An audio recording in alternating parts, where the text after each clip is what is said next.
porventura irá fazer, né? E às vezes, dentro deste conceito, muitas vezes nós colocamos em Deus um sentimento humano, como se Deus não é poderoso para fazer mais do que aquilo que nós pedimos ou pensamos. E isso gera dúvidas em nosso coração, quando nós colocamos sentimentos humanos no coração de Deus. Quando a gente pensa, eu acho que isso nunca vai se resolver, eu acho que eu nunca vou ter isso, eu acho que eu nunca vou chegar a determinado lugar, eu não vou conseguir fazer isso porque eu não tenho condições para fazer. Isso é colocar sentimento humano em Deus. Mas quando a gente pensa assim, não, eu tenho um Deus que Ele é poderoso, Ele é soberano, está acima de todas as coisas e Ele vai fazer por mim, a gente começa a perceber que as coisas começam a ter começa a ter um outro sentido. Por quê? Porque nós deixamos que o sentimento divino tome o nosso coração.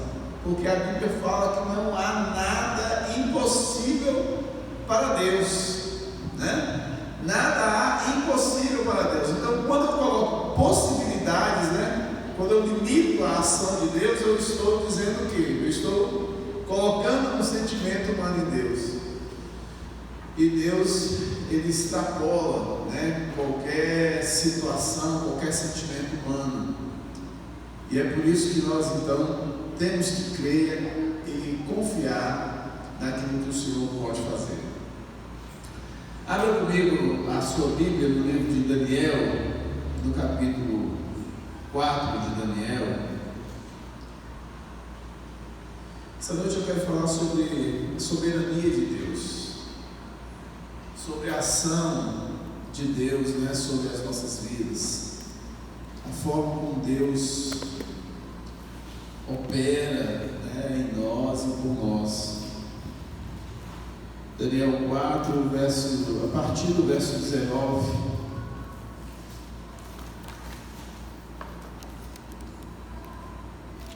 Amém? Nós vamos falar aqui sobre o sonho, né, do rei Nabucodonosor, rei da Babilônia, e interpretado por Daniel. Então a palavra diz assim: então Daniel, cujo nome era Beltesazar, esteve atônito por algum tempo, e os seus pensamentos o perturbaram. Falou, pois, o rei e disse: Beltesazar, não te espante o sonho, nem a sua interpretação. Respondeu Beltesazar e disse: Senhor meu, seja o sonho para os que te odeiam e a sua interpretação para os teus inimigos. A árvore que viste, que cresceu e se fez forte, cuja altura chegava até o céu e que era vista por toda a terra, cujas folhas eram formosas e o seu fruto abundante, em que para todos havia um sustento, debaixo do qual os animais do campo achavam a sombra, em cujos ramos habitavam as aves do céu. És tu, ó rei, que cresceste e te fizeste forte, pois a tua grandeza cresceu e chegou até o céu, e o teu domínio até a extremidade da terra. E quanto ao que viu o rei, um vigia, um santo, que descia do céu, que dizia: cortai a árvore, e destruía. Contudo, deixai na terra o tronco com as suas raízes, numa cinta de ferro e de bronze, no meio de terra, relva do campo, e seja molhado o orvalho do céu, e seja sua porção com os animais do campo, até que passem sobre ele 7 tempos. Esta é a interpretação, ó rei, é o decreto do Altíssimo que é vindo sobre o rei meu senhor. Serás expulso do meio dos homens, e a tua morada será com os animais do campo, e te farão comer ervas como bois. Serás molhado no teu orvalho do céu, e passar-se-ão 7 tempos por cima de ti, até que conheças que o Altíssimo tem domínio sobre o reino dos homens, e que dá quem quer. E quanto ao que foi dito, que deixasse um tronco as raízes da árvore, o teu reino voltará para ti, depois que tiveres conhecido o que o céu reina. Portanto, ó rei, aceita meu conselho e põe fim aos teus pecados, praticando a justiça e as tuas iniquidades, usando de misericórdia com os pobres, e se porventura se prolongar a tua tranquilidade. Tudo isso veio sobre o rei Nabucodonosor ao cabo de 12 meses, quando passeava sobre o palácio real da Babilônia. Falou o rei e disse: não é esta a grande Babilônia que eu edifiquei para a morada real, pela força do meu poder e para a glória da minha majestade? Ainda estava a palavra na boca do rei, quando caiu uma voz do céu. A ti se diz, ó rei Nabucodonosor, passou de ti o reino, e serás expulso do meio dos homens e da tua morada, e a tua morada serás com os animais do campo, farteando comer erva como os bois, e passar-se-ão 7 tempos sobre ti, até que conheças que o Altíssimo tem domínio sobre os reinos dos homens, e o dá quem quer. Na mesma hora a palavra se cumpriu sobre Nabucodonosor, e foi expulso do meio dos homens, e comia erva com os bois, e o seu corpo foi molhado com o orvalho do céu, até que se lhe cresceu o cabelo como as penas das águias, e as suas unhas como as das aves. Mas ao fim daqueles dias, eu, Nabucodonosor, levantei ao céu os meus olhos, e voltou a mim o meu entendimento, e eu bendisse ao Altíssimo, e louvei e glorifiquei ao que vive para sempre, porque o seu domínio é um domínio sempre eterno, e o seu reino é de geração em geração. Amém? Então aqui nós estamos vendo a história de Nabucodonosor. E Nabucodonosor era um daqueles reis carrascos, né? Que governava com mão de ferro, e os seus inimigos, os seus opositores, todos aqueles que se levantassem contra ele eram mortos, né? Como a gente vê nessas nações que tomaram Israel, né? Que chegaram e levaram Israel cativo, ou que oprimiram Israel durante algum tempo. Todas elas eram nações extremamente violentas. Os seus castigos eram extremamente violentos, e tratavam seus inimigos com muita violência. E nós estamos vendo Nabucodonosor no auge, né, do seu reinado, no auge, né, da sua majestade. E o texto diz que ele teve um sonho, e desse sonho, né, aquele sonho o perturbou demais, porque ele via, né, uma árvore caída, e ele não sabia qual era a revelação daquilo, mas existia alguém ali no seu reinado, né, que tinha a autoridade de Deus, que tinha o discernimento de Deus sobre os sonhos, que foi Daniel. E Daniel então veio trazendo a interpretação daquele sonho de Nabucodonosor, e disse para ele: olha, rei, que seja este sonho sobre os seus inimigos, não sobre você, né? Não sobre o Senhor, porque é terrível. E ele então começa a destrinchar ali, né, aquele sonho, mostrando, né, que aquele sonho, o sonho que o rei tinha tido, era um sonho que falava do seu próprio reinado, né? Falava da sua própria vida. E aí a gente então, até chegar o momento, né, em que ele começa então a viver, depois daquela interpretação, 12 meses se passam, e ele começa então a viver literalmente, né, aquilo que o sonho que ele teve, né? Apenas um ano depois, né? Se passou um ano e ele começa a viver, né, aquele sonho na pele. Ele começa, né, a sentir na pele aquilo que Deus havia falado com ele. E eu quero falar sobre o princípio da soberania de Deus, né? Porque muitas vezes a gente vê tantas pessoas que sobem em cima de uma gilete e acham que é dono do mundo, que pode resolver todas as coisas, que é o Todo-Poderoso, que tem o poder de decidir qualquer situação. Mas na verdade nós vivemos sob um domínio eterno, o domínio do reino de Deus. Nós vivemos sob o domínio de Deus, né? E é o Senhor quem governa todas as nossas atitudes, é o Senhor que governa toda a nossa vida. E quando nós não reconhecemos esse princípio, né, o princípio da soberania, né, o princípio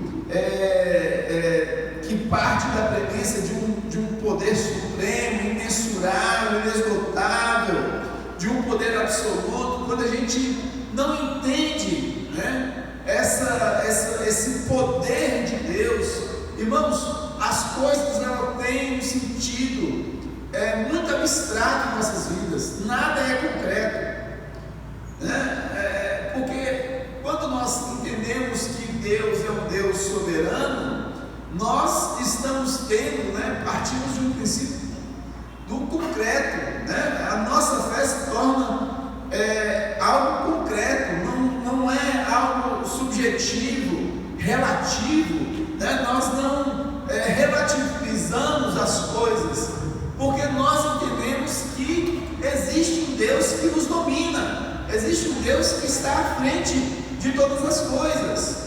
E esse princípio, né, que nós entendemos, né, essa soberania de Deus, esse princípio ele promove uma ação dentro de nós que reflete assim de uma forma poderosa, né, e de uma forma externa o motivo que nos leva a tomar algumas atitudes, a ter algumas atitudes. E existem coisas que aparentemente, humanamente falando, nós até achamos que nós estamos sendo injustiçados, ou nós achamos que nós estamos perdendo, ou nós achamos que nós estamos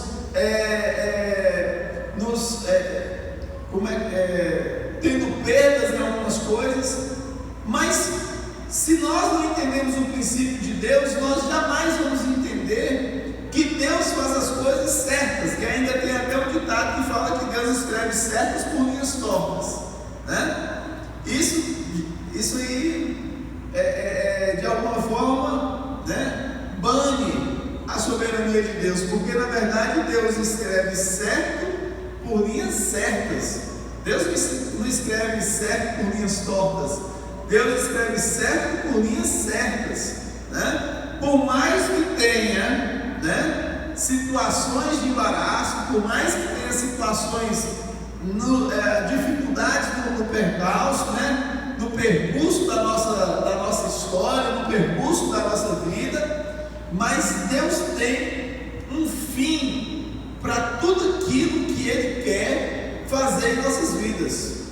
Então, quando a gente enfrenta uma situação difícil, Deus, na verdade, Ele está promovendo em nós, né, um sentimento tal de que nós devemos reconhecer a soberania dEle. Isso seja coisas boas ou seja coisas ruins, seja momentos de graça, né, momentos de luz, momentos de paz extrema no nosso coração, quanto momentos de escuridão, momentos de guerra, de conflitos, né?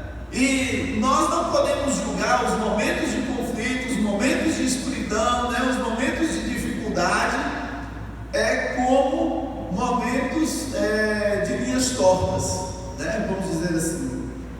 Deus em tudo Ele está nos trabalhando para nos acrescentar algo de bom, para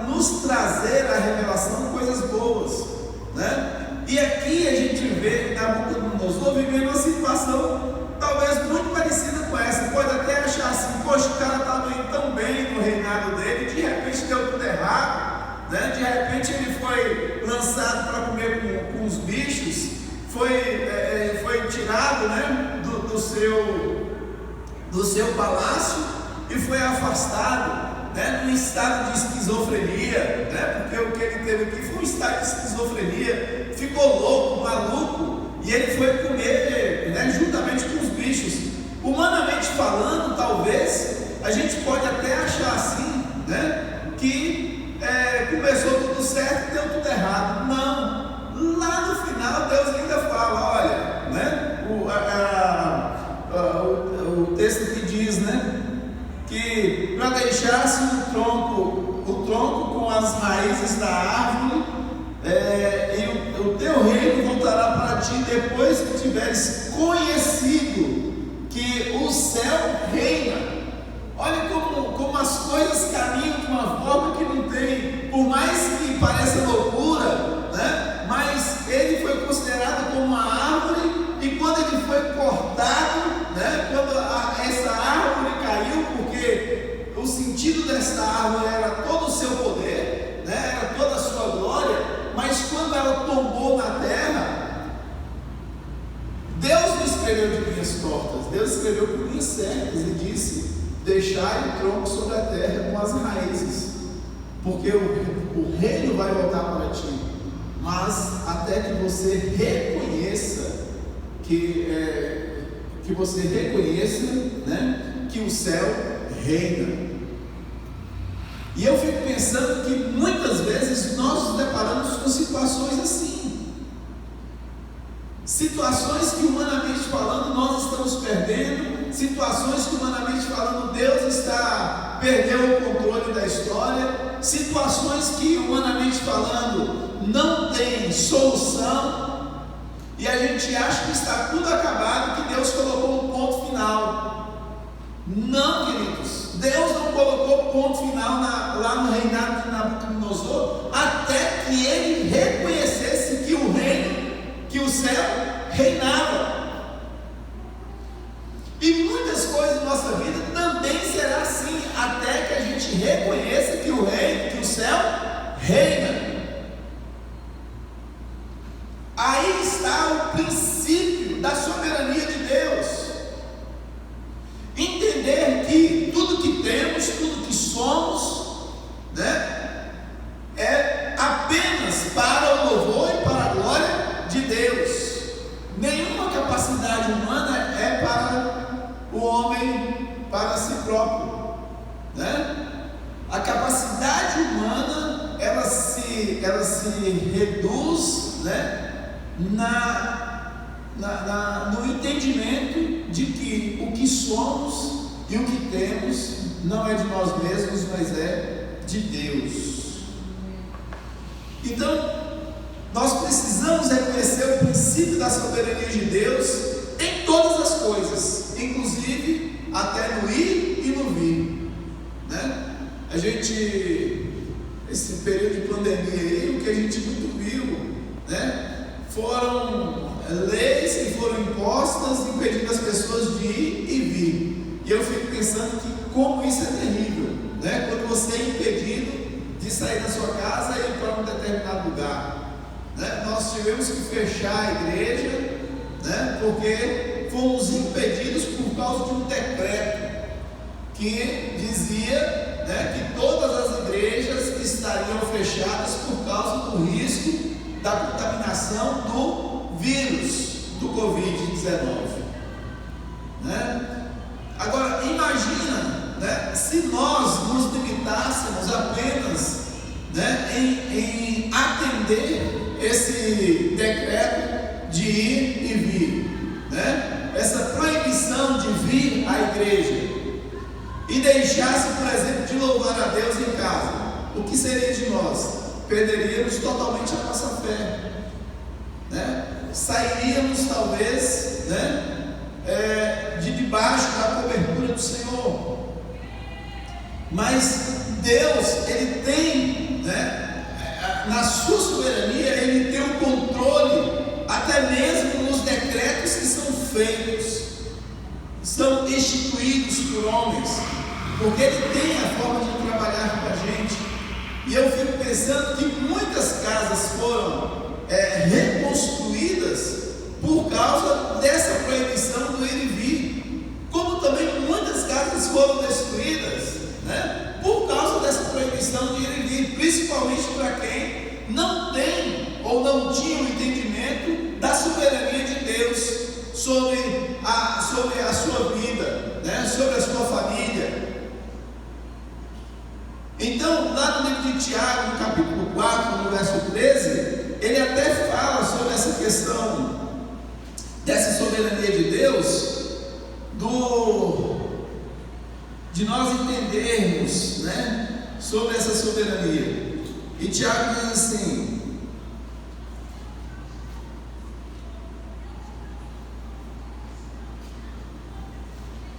Tiago 4,13, ele fala assim: ei agora, vós que dizeis, hoje ou amanhã iremos a tal cidade, lá passaremos um ano, negociaremos e ganharemos. E no verso 14 ele diz: no entanto, não sabeis o que sucederá amanhã. O que é a vossa vida? Sois um vapor que aparece por um pouco e logo depois se desvanece. Ao invés disso, deverias dizer: se o Senhor quiser, viveremos e faremos isso ou aquilo, né? É o reconhecimento da soberania de Deus no nosso ir e vir e nas coisas que nós, nos sonhos e nos desejos que nós projetamos em nosso coração. E nós precisamos entender que Deus precisa estar em todas as coisas, em todos os desejos, né? Em todos os nossos projetos. Deus precisa estar em todas as coisas, como o Tiago diz. Ao invés disso, deveis dizer: se o Senhor quiser, viveremos, faremos isso ou aquilo, né? Então, nós precisamos aprender a ter esse entendimento de que Deus é soberano até mesmo sobre as nossas escolhas, sobre os nossos projetos, né? A soberania de Deus estava sob o reinado de Nabucodonosor. Ainda que ele, sem o entendimento, pudesse compreender isso, porque ele achava que ele era todo poderoso, como o faraó também se achava como todo poderoso, como Deus Ra, né? O Deus Sol do Egito, aquele que iluminava a terra do Egito, até que Deus foi lá e tocou nos primogênitos, mostrando para ele que ele não tinha o poder sobre a vida. Ele era poderoso sobre o povo, ele era poderoso, né, nas suas tradições, nas tradições egípcias, mas ele não era poderoso sobre a vida.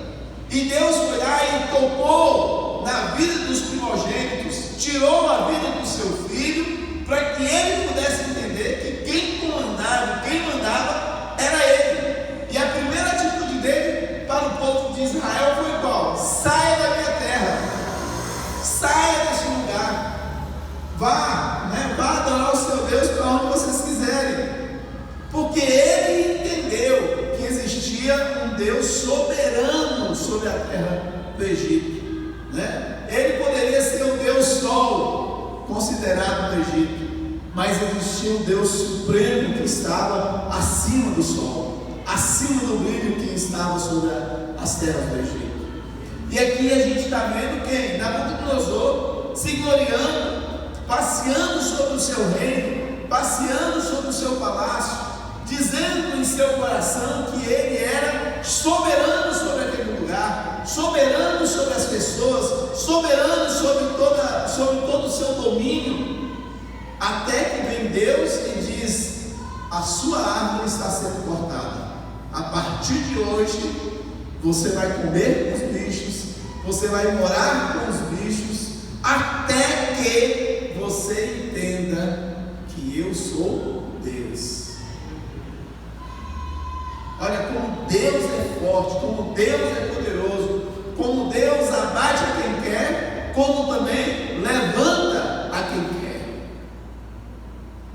E passar por 7 períodos, 7 tempos, né? Esses 7 tempos aí pode ser entendido como 7 anos, não sei se de fato eram esses 7 anos, mas ele teve que passar um tempo comendo com os bichos, morando com os bichos, né? Para que ele reconhecesse a soberania de Deus sobre a vida dele.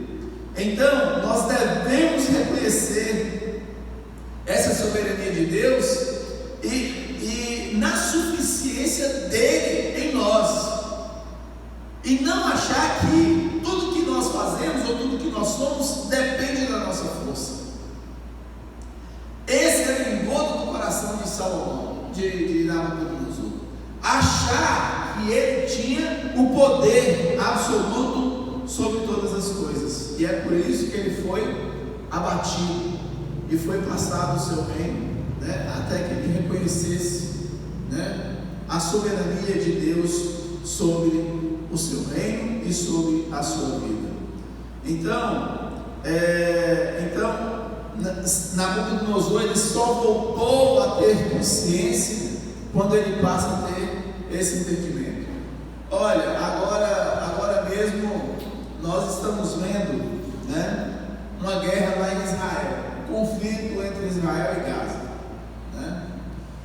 E eu fico pensando, né, que esse conflito entre Israel e Gaza começou aonde? Começou lá quando Sara pega, né, Agar e entrega para Abraão, para gerar descendência a Abraão.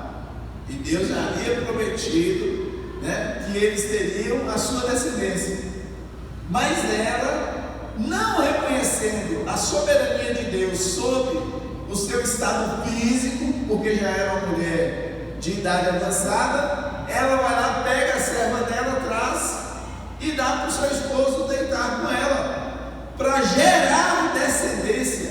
E hoje nós, depois de quantos mil anos, nós estamos vendo, né, o povo sendo massacrado, porque ali tanto morre o terrorista, né, lá do Hamas, né, tanto morre o terrorista quanto morre a criança inocente, né, tanto morre o idoso. Mas por quê? Porque não se reconheceu, Sara não reconheceu a soberania de Deus sobre a vida deles. Ela não reconheceu a soberania do Senhor sobre o seu estado físico. Que, se Deus prometeu que vai dar filhos, não importa, tanto é que ela foi ter filhos com mais de 90 anos. Não importa. Deus prometeu e Ele é soberano para cumprir. E nós não podemos ter medo disso. Se Deus promete algo, né, se Ele traz uma convicção no seu coração, você tem que entender que no momento de Deus e na hora de Deus as coisas vão acontecer de uma forma que você muitas vezes não vai nem conseguir entender. Porque isso se chama soberania, né? Deus é soberano, e dentro dessa soberania de Deus está a vontade diretiva e a vontade permissiva do Senhor. Deus permitiu que Agar tivesse filho, né? Tivesse lá o Ismael. Deus permitiu. O próprio Deus que permitiu foi o próprio Deus que virou para Abraão 13 anos depois e disse: olha, pega a Agar e o filho e despacha, eles não podem ficar aqui. E aí Agar vai lá, pega a criança, né, leva para o deserto, sai, né, do meio do círculo lá da família de Abraão. E agora Agar entra para dentro de um deserto, né? E ali, na hora que não tem mais nenhuma possibilidade de vida, porque a água havia acabado, a oração da criança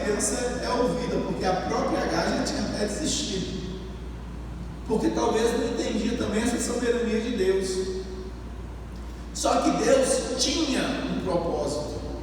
Deus, na sua soberania, né, e no seu poder, Ele havia prometido a Abraão descendência. E por mais que Ismael não fosse legítimo, né, não fosse um filho legítimo de Abraão e Sara, mesmo assim, Deus tinha um compromisso com Abraão e deu herança para Ismael.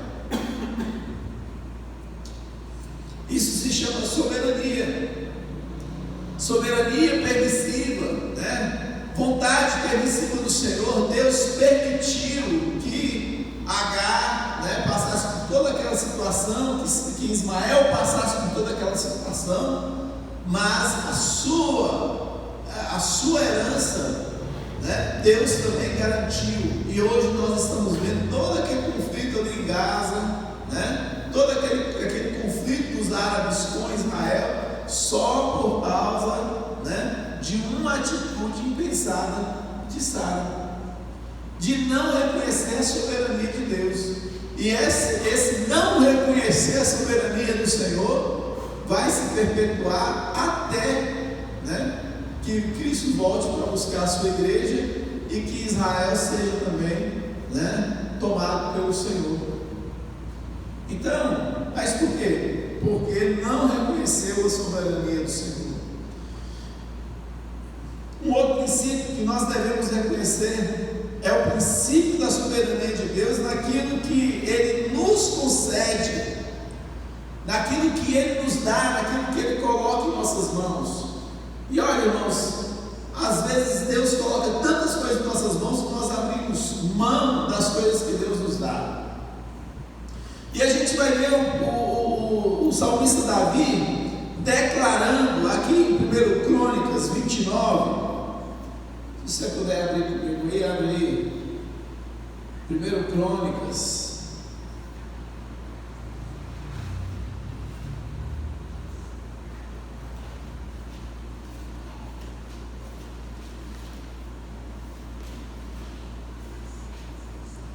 Primeiro Crônicas 29, 11 a 17. A gente vai ver Davi no final aqui no seu reinado, ele reconhecendo essa soberania do Senhor, né? No verso 10, 1 Crônicas 29, vamos aqui no verso 10, né? Eu falei 11, mas vamos aqui iniciar no verso 10, diz assim: pelo que Davi bendisse ao Senhor na presença de toda a congregação, dizendo: bendito és tu, ó Senhor, Deus do nosso Pai Israel, de eternidade em eternidade. Tua é, ó Senhor, a grandeza e o poder e a glória e a vitória e a majestade, porque teu é tudo quanto há no céu e na terra. Teu é, ó Senhor, o reino, e tu te exaltaste como chefe sobre todos. Tanto riquezas como honra vem de ti, tu dominas sobre tudo, e na tua mão há força e poder, e na tua mão está o engrandecer e o dar a força a tudo. Agora, pois, ó nosso Deus, graças te damos e louvamos o teu glorioso nome. Mas quem sou eu e quem é o meu povo para que pudéssemos fazer ofertas tão voluntariamente? Porque tudo vem de ti, e do que é teu te damos, porque somos estrangeiros diante de ti e peregrinos, como foram todos os nossos pais. Como a sombra são os nossos dias sobre a terra, e não há permanência. Ó Senhor, Deus nosso, toda esta abundância que preparamos para te edificar uma casa, o teu santo nome, vem da tua mão e é toda tua. E bem sei, Deus meu, que tu sondas o coração e que tu te agradas da retidão. Na sinceridade do meu coração, voluntariamente ofereci todas essas coisas, e agora vi com alegria que o teu povo, que se acha aqui, ofereceu voluntariamente.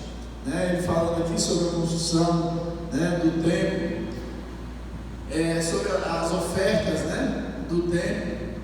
E a gente vê, meus irmãos, que Davi, ele declara, que a soberania de Deus naquilo que Deus havia dado, porque mesmo eles tendo o que dar, voluntariamente, eles tinham o entendimento que quem dava para eles era o próprio Deus.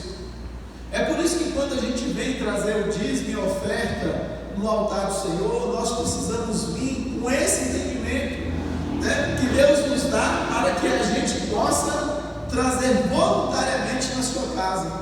E o apóstolo Paulo até ressalta isso lá em 2 Coríntios, no capítulo 9, no verso 6, que ele fala que Deus dá, que Deus se agrada de quem dá com alegria, Então o próprio Paulo, ele vem ressaltando essa importância do reconhecimento dessa soberania de Deus.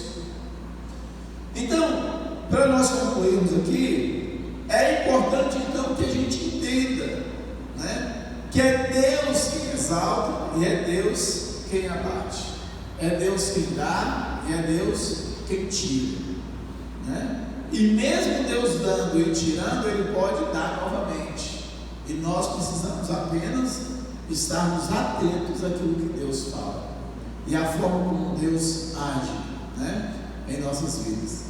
Tem pessoas que falam assim: cavalo arriado, até eu mesmo já usei esse termo, cavalo arriado não passa na porta 2 vezes, muitas vezes não passa um desse cavalo, mas passa 2 depois, porque Deus é poderoso, e muitas vezes Deus fala assim: não vai passar até 2, não vai passar 10, ele passa 10 cavalos arriados na porta, coisas assim que a gente não consegue entender, que a gente fala assim: meu Deus do céu, é bênção demais, eu não estou conseguindo entender como é que aparece tanta coisa boa, tantas oportunidades boas. Mas é porque Deus, Ele tem a sua forma de trabalhar conosco, E dentro da sua soberania, Ele faz como quer e da forma como bem lhe aprouver fazer. Amém? Então, Nabucodonosor sofreu por quê? Porque era necessário que ele reconhecesse que Deus estava acima do seu poder e da sua munificência real. Então, que nós tenhamos no nosso coração, meus irmãos, esse mesmo sentimento, o sentimento, não o sentimento da humildade, o sentimento do entendimento de que nós não somos nada, As nossas forças são pequenas demais diante da grandeza de Deus, e nós dependemos do Senhor. Olha, a dependência do Senhor é a coisa mais linda que pode ter na nossa vida. É a melhor coisa que nós podemos ter, é o melhor sentimento que a gente pode nutrir no nosso coração, é a dependência de Deus. É você saber, que Deus, Ele conhece a sua necessidade, que na hora certa Ele vai prover. Há uns 15 dias atrás, 20 dias atrás, estava sendo uma paradeira geral, a gente sem trabalhar e tal. A semana estava muito fraca, aí de serviço para a gente. E foi na sexta-feira. Eu estava lá em casa, aí à tarde, já no período da tarde, e aí eram as 2 horas assim, uma pessoa me liga e fala assim: olha, vem fazer um serviço aqui para mim, E aí eu fui lá, fiz o serviço daquela pessoa, e quando foi mais tarde, antes de findar a tarde, uma outra pessoa chega para mim e fala assim, liga para mim: olha, eu estou precisando que você faça uma impermeabilização do meu. Eu fui lá e fiz aquela impermeabilização, e a história daquela sexta-feira mudou, e daquela semana mudou. E a gente vê que Deus, Ele tem a forma certinha de conduzir todas as coisas, porque conhece a nossa necessidade. Então, que nós tenhamos no nosso coração esse sentimento da dependência, né? E de entender, né, que nós vivemos debaixo de uma soberania, da soberania de Deus, e tudo acontece, né, diante dessa soberania, desse entendimento da soberania do Senhor em todas as coisas. Amém? Coloque-se de pé, vamos orar.